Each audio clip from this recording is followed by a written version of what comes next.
नुआ सरकार आसला परे आमर 2 दिन धरी जो जिलापाल एवं आरक्षी अधीक्षक सम्मिलनी चली आज द्वितीय दिन रे आज विशेष करिकी आरक्षी अधीक्षक सम्मिलनी रे समाने जोग देइछंती एवं ये गृह विभाग विशेष करिकी शक्ति को वृद्धि करिया पई एवं साधारण लोकन को त्वरित न्याय प्रदान करिवा पई आमर गृह विभाग शक्ति को आहुरी वृद्धि करिवार आवश्यकता अछि। या को आधार करिकी आम सरकार मध्य बजेट रे अधिक व्यवस्था करूछंती एवं मु मध्य लोक माने किभଳି भाबरे न्याय पाई परिबे एवं लोक माने शांति रे निज अंचल रे सहवास माने शांति रे बास करि परिबे ये प्रकार कथा को विचार को नहीं आम सरकार अनेक गुड़ाए पदक्षेप नापे जाउछंती। सेतिरे जहा आपंकर महाप्रभु जगन्नाथंकर जो रथयात्रा होउची ताकू अधिक सुसज्जित एवं श्रृंखलार सहित समापन करिया पई एक स्वतंत्र बाटालियन करा जाउची जो 1043 रु अधिक एथिरे विभिन्न सुरक्षा बल सहित कर्मचारी नियुक्ति हेबे एवं होमगार्ड जहाँकि पुनर्नियुक्ति पाई निष्पत्ति आम सरकार नहीं ताकू त्वरित कार्यकारी करने विशेष करके पाखापाखि 2998 जन पुनर्नियुक्ति होमगार्ड क्षेत्र में करा जो थाना मानकरे वेहिकल नहीं 2 व्हीलर हो बा 4 व्हीलर हो एवं जो आयो माने विभिन्न प्रकार जिते फील्ड विजिट करुँच इनक्वारी करुँच मोटरसाइकेल बा 4 व्हीलर नहीं ताकू अधिक शक्ति देवाई एवं ये इनक्वारी को गति बढ़ावाई से बर्तमान सबू थाना मानकरे ओडिशार 9000 मोटरसाइकेल प्रदान करने संपूर्ण भाव में निष्पत्ति हो सारी एवं प्रति थाना रे मध्य इमरजेंसी आपत्कालीन काम करने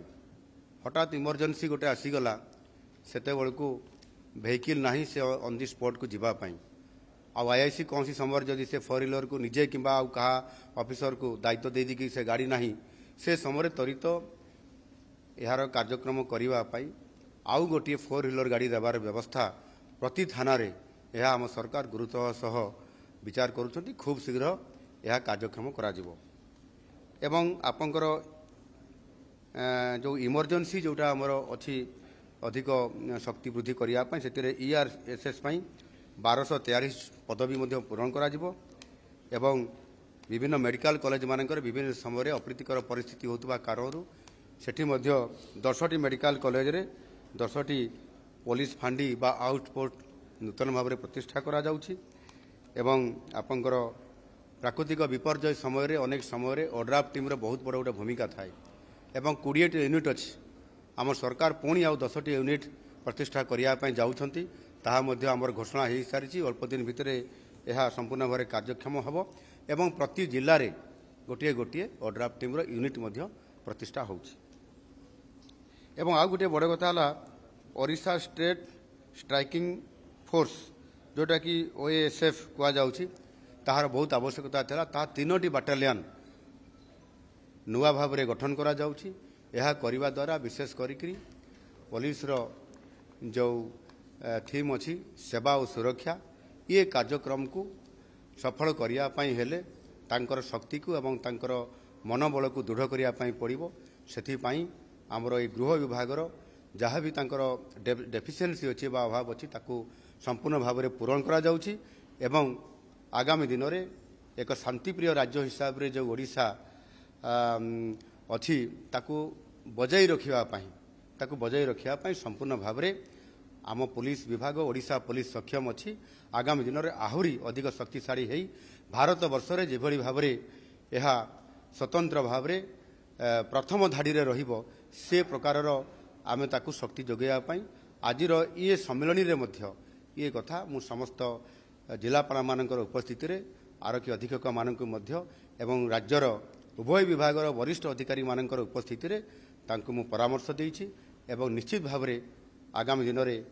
ଆମ ଓଡ଼ିଶା ପୋଲିସ ଭାରତବର୍ଷରେ 1 ନମ୍ବର ପୋଲିସର ମର୍ଯ୍ୟାଦା ପାଇବ ସେ କାର୍ଯ୍ୟକ୍ରମ ହାତକୁ ନେଉଛି। ଧନ୍ୟବାଦ।